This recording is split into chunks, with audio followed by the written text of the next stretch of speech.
안녕하세요.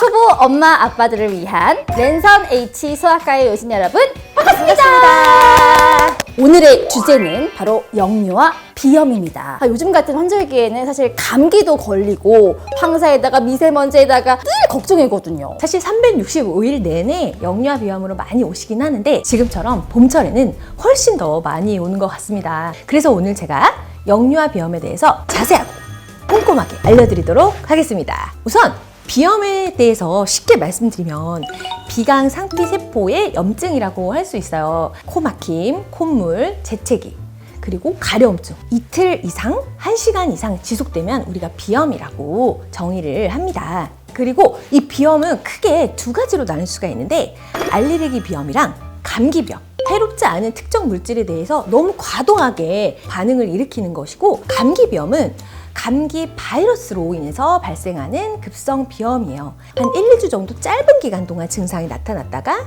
감기가 나아가면서 점점 좋아지는 걸 말합니다. 사실 이제 초보 엄마들은 모든 게 처음이라서 알레르기 비염인지 감기인지 사실 구분이 잘 안 되거든요. 알레르기인지 감기인지 구분할 수 있는 방법이 있을까요? 아이들 중에서는 또 알레르기 비염이랑 감기 비염이랑 같이 있는 경우도 종종 있어서 구분이 더 어려운데요. 알레르기 비염 아이가 장시간 지속되면은 특징적으로 보이는 모습이 몇 가지 있어요. 오랫동안 부강호흡을 함으로 인해서 아이들 얼굴에 변형이 오는 그런 모습을 볼 수 있고요. 그리고 눈 밑에 다크서클이 보이는 경우도 많이 있어요. 아이가 자꾸 비비니까 코주름, 눈주름 이런 것들을 보이는 경우도 많이 있고요. 결막염을 같이 동반되는 경우도 많이 있어서 눈까지 붉어 보이는 그런 경우도 많이 있습니다. 나이도 굉장히 중요해요.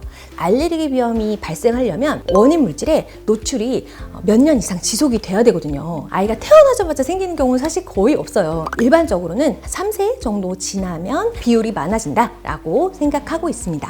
저도 아이가 사실 이렇게 코를 훌쩍이거나 이러면 그냥 감기였으면 했거든요. 알레르기 비염은 대체 왜 걸리는 거예요?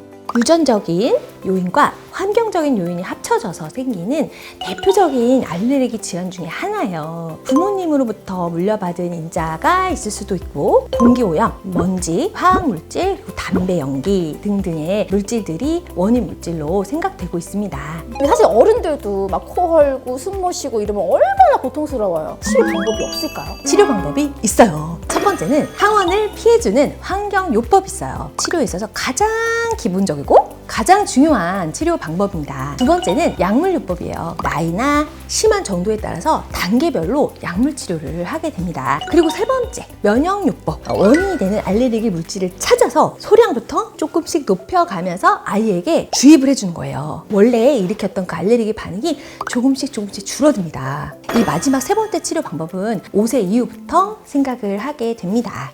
문제가 있거나 아프면 안쓰럽고 걱정이 되다 보니까 막 괜히 미안한 마음이 있고 막 이러거든요. 제가 부모로서 좀 해줄 수 있는 게 있을까요? 황사나 미세먼지가 심한 그런 날에는 가능하면 마스크를 씌우고 외출을 하는 게 추천이 되고, 코세척은 약물 사용 용량을 줄여줄 수도 있고요. 아이가 심해지지 않게 중증도를 조절해주는 그런 효과가 있다고 알려져 있어요. 그러면 선생님, 이 진먼지는 어떻게 관리를 할 수 있을까요? 알레르기 전용 방지 커버를 가능하면 사용해주시면 이 진기기 개체수를 많이 줄여줄 수 있습니다. 가습기를 틀어놓고 있는데 네. 이것도 혹시 도움이 될까요? 아이의 호흡기를 촉촉하게 해주는 그런 효과는 사실 굉장히 좋은데, 진먼지 진드기가 굉장히 많아질 수가 있어요. 습도를 50% 이상 넘지 않게 유지해 주시는 것이 좋습니다.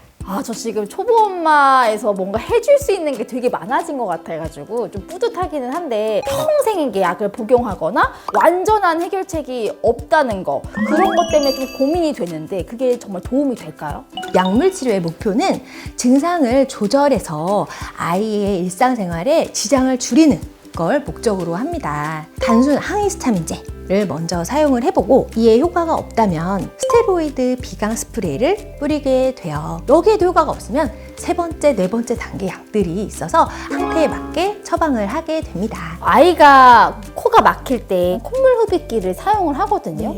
자극이 될까도 좀 걱정이 되기도 하는데 맞습니다.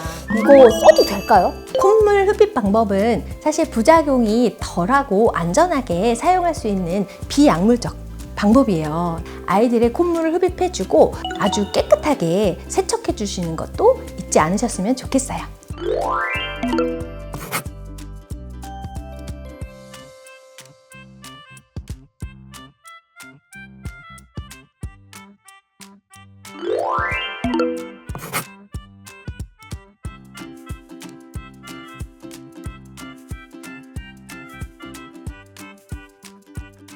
오늘 영상에서 가장 중요한 우리 아이 비염 응급진료 SOS! 첫 번째, 충농증이라고 하는 비염 합병증이 있어요. 얼굴 한쪽 혹은 눈 쪽 이런 쪽까지 염증이 퍼질 수가 있어서 반드시 의사의 도움이 필요합니다. 두 번째는 한쪽 콧구멍에서만 유독 심한 냄새가 나거나 분비물이 나올 때 음식물을 넣었거나 했을 수가 있어요. 그래서 이런 상황이라면 이물질을 빨리 제거해야 됩니다. 이런 증상의 경우 꼭 빠르게 소아과 전문의를 찾아서 소중한 우리 아이의 호흡을 지켜주시기 바랍니다. 오늘 랜선 H 소아과 4화를 함께 해봤는데요. 제 걱정이 다 사라지고 막 궁금증도 풀린 것 같아요. 오늘 들으신 내용 잘 기억해 하셔서 아이의 증상을 잘 조절해 주셨으면 좋겠어요. 랜선 H 소아과 다음 편에는 더욱 유익한 정보로 돌아오겠습니다. 안녕!